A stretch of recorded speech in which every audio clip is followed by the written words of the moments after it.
Smacking, cracking, and watching. Follow me on Twitter. Subscribe.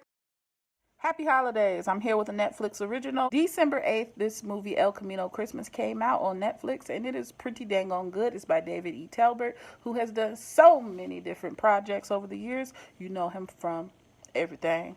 Now, El Camino. It's a small town just outside of you-know-where, 1.1 miles away from wherever you just left from. It's a small town where it has not snowed in 40 years. Can you believe it? Texas just got snow, people. San Antonio had snow on the rooftop. Houston, I think, even had snow. It's crazy. California's got rain. What's going on with the country right now just before the holiday? Merry Christmas. We get to go on this quick journey and we meet these different characters who they all kind of intertwine with each other, and their lives will be changed forevermore. It's all connected either through blood, this father-son relationship, or co-workers at this gas station, and the police. It's a very good cast. You got Jessica Alba, Tim Allen. You have Luke Grimes, Kurtwood, Vincent, Dax Shepard. These are good actors, great script.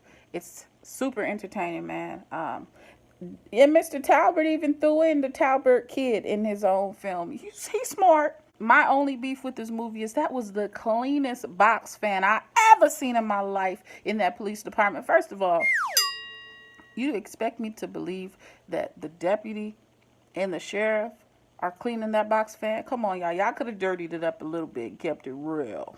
Liquor plays a role in this dang on movie. Everybody's home has liquor in next to the forks, and they got a small bottle of Jim Beam in the pull-out drawer where you put your utensils. They got their empties on top of the refrigerator. Don't act like you don't. Don't you dare sit there and act as if you don't have an empty bottle of liquor sitting on top of your refrigerator right now saying I conquered you. Yes, defeated. That's what we're going to do? I'm not going to act like there's not a great bottle of brandy on top of mine that may or may not have got destroyed on a holiday recently. It rhymes with tanks piven.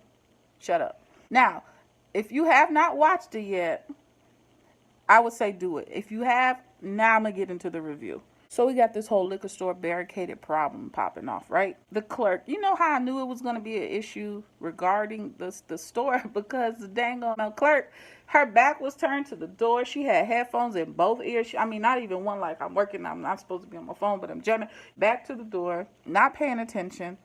You knew it was going to be an issue. When Eric Roth, aka Tim Allen's son, stepped into the gas station, we saw some very familiar products. Hornitos tequila, first of all, fire!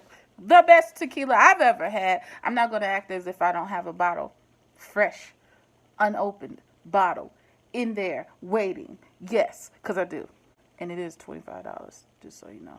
They were on point. But yeah, I mean, they got the usual gas station things, Twix, Snickers, Corn Nuts, Laffy Taffies, Coca-Cola, overpriced milk, all that stuff that you really are used to seeing at your gas station. And old milk in the refrigerator, because it's not a cool cooler, it's a warm cooler. Ew. But I was very happy to see Tim Allen in this movie. We know him from, my kid would know him best from Toy Story. I know him best as Tim the Toolman Taylor, handling business with the kids. And it was cool to see him as a parent in this film, because we know him to be, Jonathan Taylor Thomas and all the boys, Randy and all of them, their dad. He has such a great background, such a great story. He's came from nothing to something.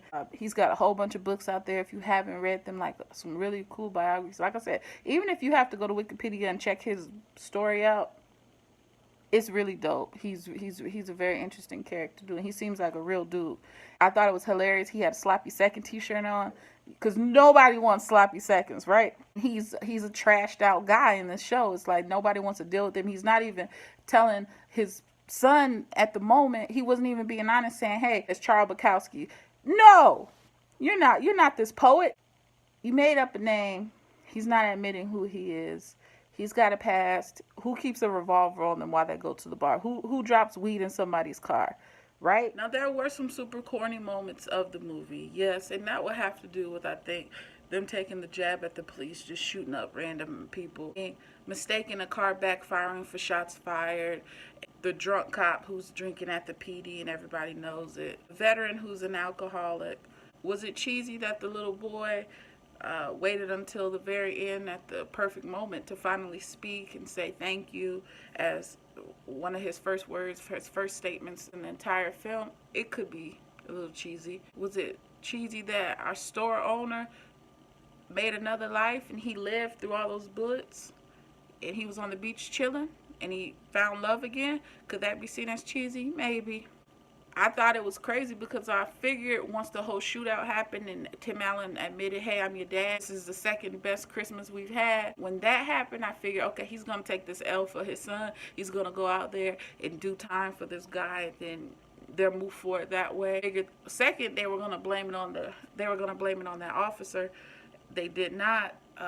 He went out there and got shot up. It was crazy because you did not really expect all of those murders and crazy. You didn't expect him to get murdered for sure. Jessica Alba's role was interesting. It was interesting to see her as a news person, the pregnant news person. Shouts out to her and the Honest brand, I think it is, the baby company that she's doing her thing with. I'm talking about they have awesome bottles and baby wipes.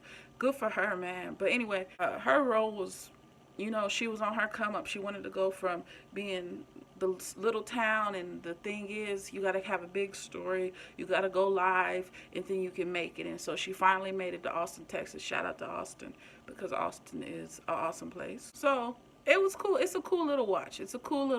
I'm not gonna lie. If you watched it, if you have seen this movie, what do you think? Drop a comment below. If you're thinking about watching a little late night humor where it might get on you, it might pull your heartstrings at the very end. It's got some super fun, don't get me wrong, it's got some very funny parts in it, which I think it's a good watch. I think it's a very fun movie. If you're just hanging around the crib and you just want Netflix and chill, I would watch it.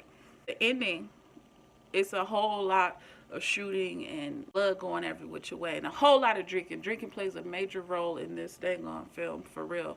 Because they're in dang it happened in a liquor store / gas station. So Bud Light is in there, Pabst is in there, a bar. You got it, honey. That bartender was hilarious. You got it, honey. She said it to everybody. You got it, honey. Until the next time. Peace.